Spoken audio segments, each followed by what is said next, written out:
Hi everyone, my name is Florence. I'm from the Students' Commission of Canada, and today I will walk you through preventing substance-related harms among youth through a comprehensive school health approach, a Blueprint for Action workshop. So let's dive in.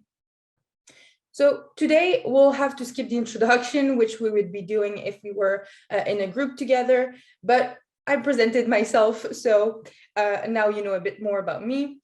Then we'll look at what is actually the Blueprint for Action. We'll really go in details in all the aspects of this model, and then we'll look at how we can create the condition for success. We also have a few exercises to apply the Blueprint for Action, which will not be done through this presentation, but they are available in the slideshow and on Canada.ca and the Students' Commission website. So feel free, please, to go have these tools and to practice putting in action the knowledge that you learned today.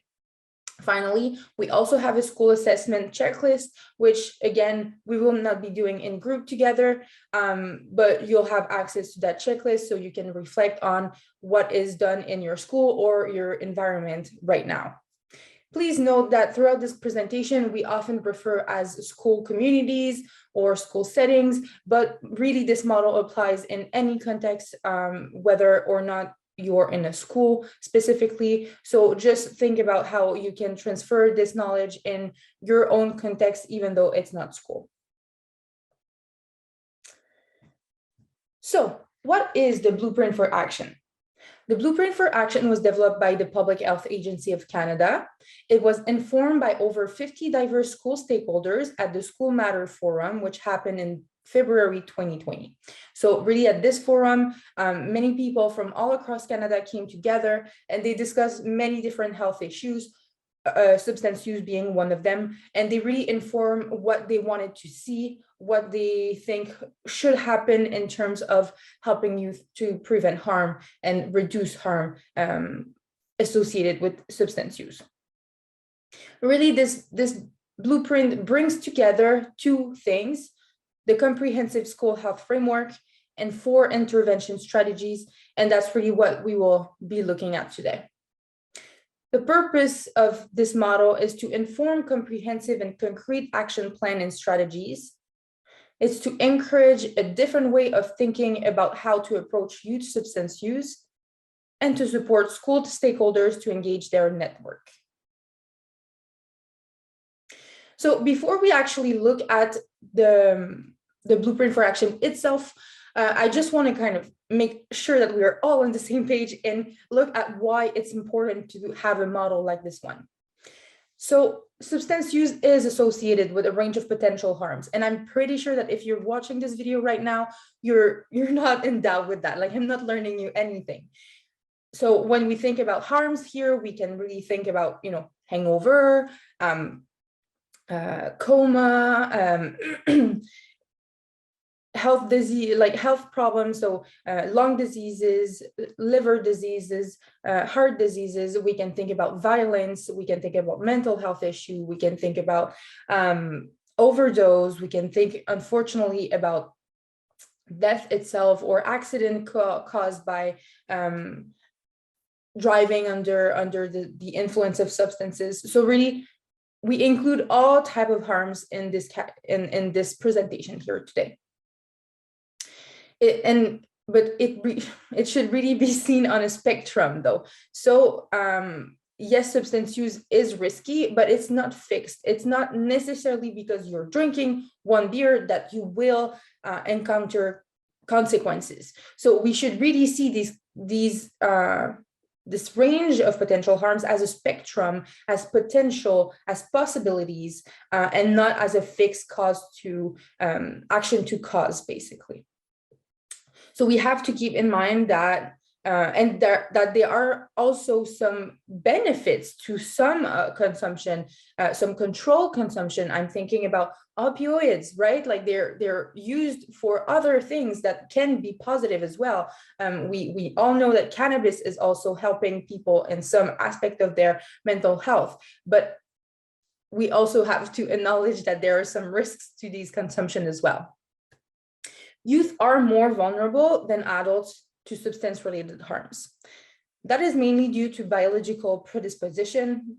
Youth are, generally speaking, smaller and physically than adults, so the same quantity of substance will affect them differently than adults, and that's why they're more at risk of experiencing some harms.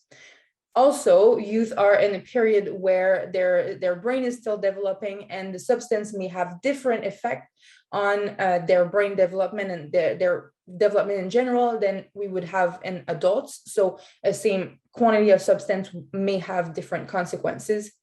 And finally, youth are in a period of their life where they are more vulnerable to social pressure.